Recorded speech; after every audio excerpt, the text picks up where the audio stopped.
Dear student, আজকে একটা competitive এক্সামের অঙ্ক দেখো। পিতা পুত্রের, দেখো পিতা ও পুত্রের বর্তমান বয়সের অনুপাত 5:2। 10 বছর পরে তাদের অনুপাত 7:4 হলে পিতা ও পুত্রের বর্তমান বয়স কত হবে? তো এই অঙ্কটা প্রথমে আমরা বেসিকে দেখব। বেসিক তো পিতার বয়স f দিয়ে ডিনোট করছি ফাদার কত 5x আর সমান 2x। তাহলে শর্ত অনুসারে সমান কি হবে 5x প্লাস কত 10 বছর পরে 2x প্লাস 10। 10 বছর পরে মানে পিতারও 10 বছর পর পুত্রেরও 10 বছর পর, তাহলে অনুপাত কত হবে 7:4। কোনাগুনি গুণ করো 4 5 20x plus 40 14x plus 70। x গুলোকে একদিকে নিয়ে এলে 20x থেকে এদিকে এলে -14x, তাহলে কত হবে 6x। 70 আর প্লাস 40 ওদিকে গেলে -40 হবে, তাহলে 70 থেকে -40 বাদ দিলে 30 বা x সমান হবে 5। x এর মান 5,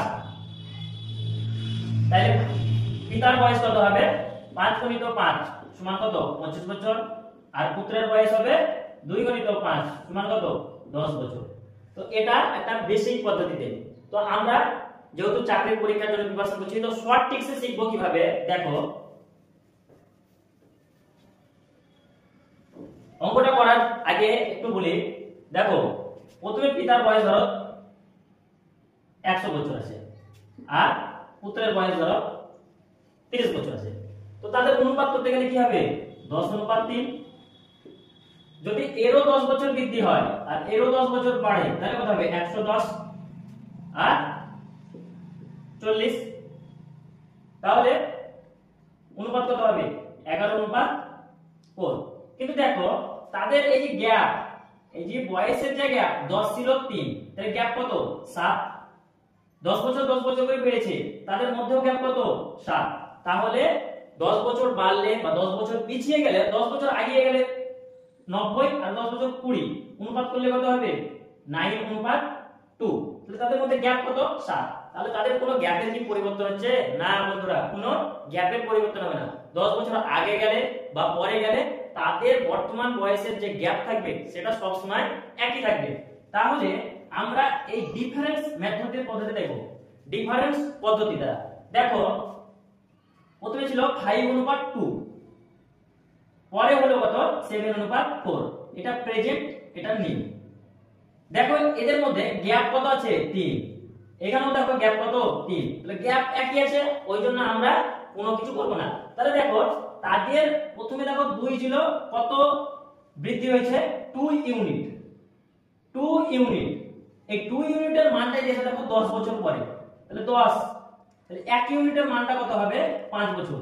তাহলে পিতার বর্তমান বয়স কত 5 ইউনিট, তাহলে 5 ইউনিটের ফাদারের বয়স কত হবে তাহলে 5 গুণিত 5 সমান কত হবে 25, আর সমানের কত হবে 2 * 5 সমান কত হবে 10 ইয়ার্স। এটা একেবারে ডিফারেন্স মেথড পদ্ধতি,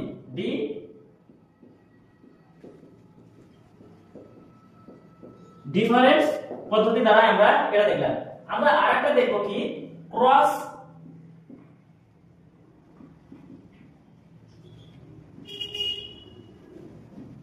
মাল্টিপ্লিকেশন পদ্ধতি দ্বারা কিভাবে দেখব। দেখো প্রথমে আছে কত 5:2, পরে হলো 7:4।